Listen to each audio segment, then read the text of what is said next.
Je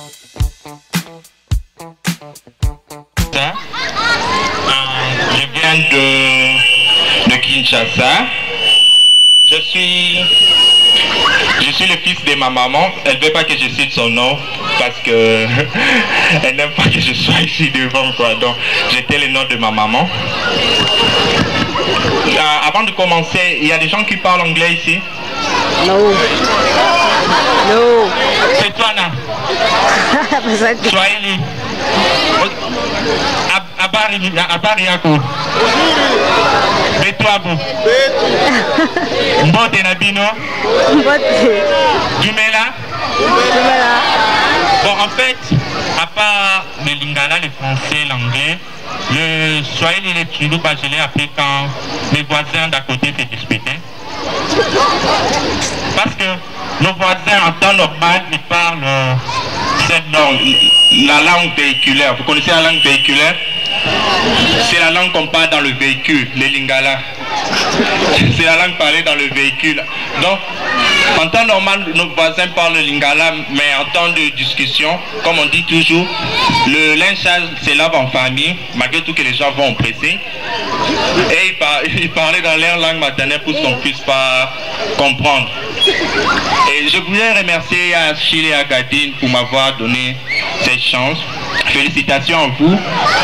Je sais que la route a été longue, comme on a dit. Donc vous avez commencé du banc de l'école. Je ne sais pas moi, peut-être vous avez commencé par explique-moi ceci. Et aujourd'hui vous êtes mariés.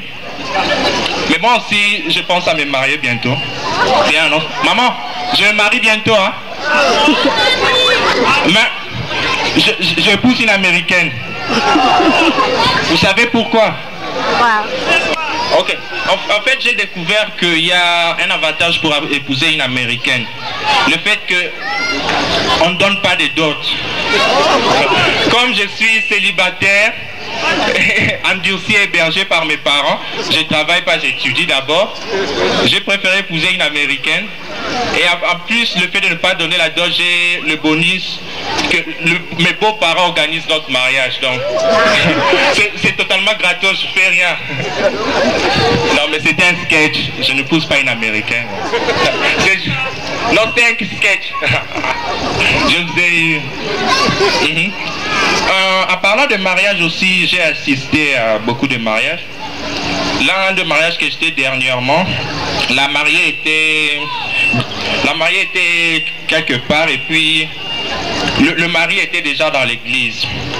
Comme la cérémonie prend le temps pour commencer, les gens voulaient que déjà la mariée puisse être là. La marraine appelle la mariée. Allô, t'es où? Et la mariée?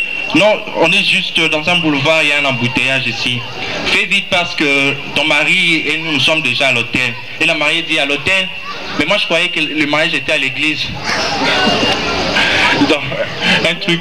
Ouais, ah bon. Mais ce qui m'intrigue un peu, c'est la relation juvénile entre copain et copine. Parce que je me dis toujours, si la formule de mariage pour le mariage légal qui est... Donc vous êtes...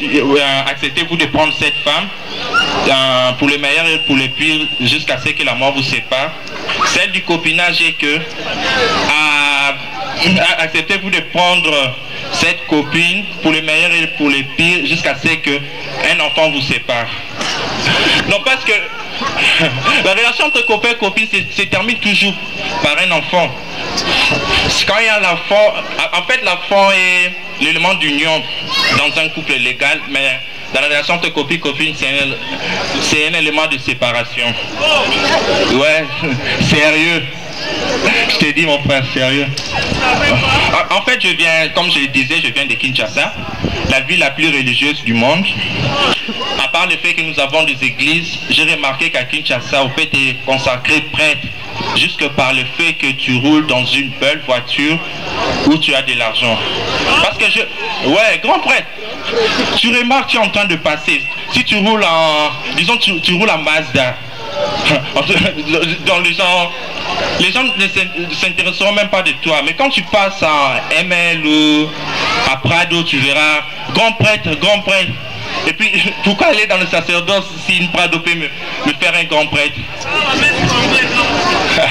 Ma mère c'est Bella Kavambongo. En fait, à Kinshasa aussi, ce qui m'intrigue, c'est la relation entre voleurs et la population.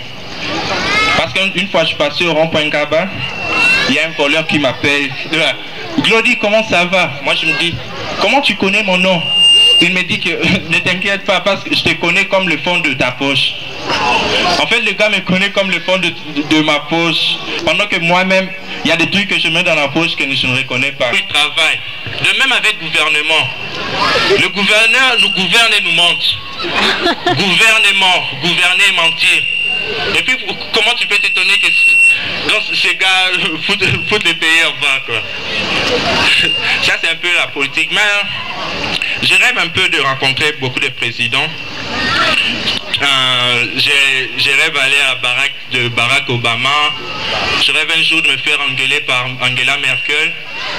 Je rêve un jour zoomer les dauphins en Afrique du Sud avec Jacob Zuma. Je rêve aussi à être fidèle à la campagne de Fidel Castro au Cuba. Donc, j'aime bien la politique. Mais ces gens nous trompent. Avant, moi, je ne croyais pas à la crise économique. Donc, quand on disait qu'il y a la crise économique, crise alimentaire, moi, je doutais. Mais j'ai remarqué que réellement, il y a la crise économique quand j'ai ouvert la boîte de sardines. Avant la boîte de sardines, il y en avait 3. Et depuis la crise économique, le nombre de poissons dans la boîte de sardines est passé de 3 à 2. Et ça a désavantagé les gens qui ont, par exemple, 3 enfants. Si vous en avez 2 enfants, ça va. Bon, si vous en avez 3 et vous voulez leur offrir une boîte de sardines, vous sacrifiez simplement l'enfant le plus têtu et vous donnez les 2 autres à l'enfant qui est poli. Ou soit si vous n'êtes pas du genre divisible en matière des enfants, vous lui achetez quelque chose à la place, quoi. Et puis à part le métier de politicien, j'ai rêvé de faire réparateur. Mais là aussi j'avais des problèmes. Réparer quoi? Réparer tout ce que tu peux m'apporter. Je voulais faire le métier de réparateur. Pendant ma carrière de réparateur, j'ai réparé une chose, c'était les réchauds de mes voisins d'en face. Le seul problème avec ces réchauds qui n'étaient pas branchés, donc je les réparais facilement.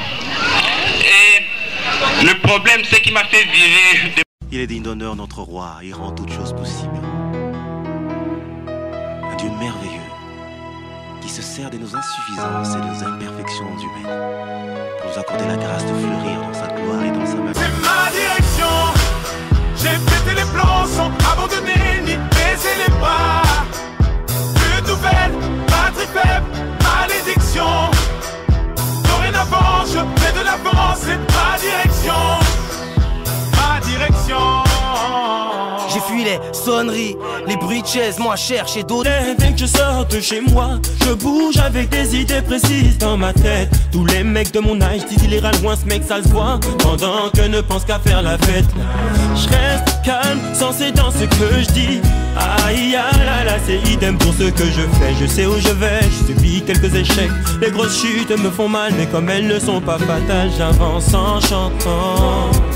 Oubliant douleur et peine, ainsi je puise ma force en pensant à ne jamais regarder derrière. J'avance en chantant, oubliant douleur et peine, ainsi je puise ma force en pensant à ne jamais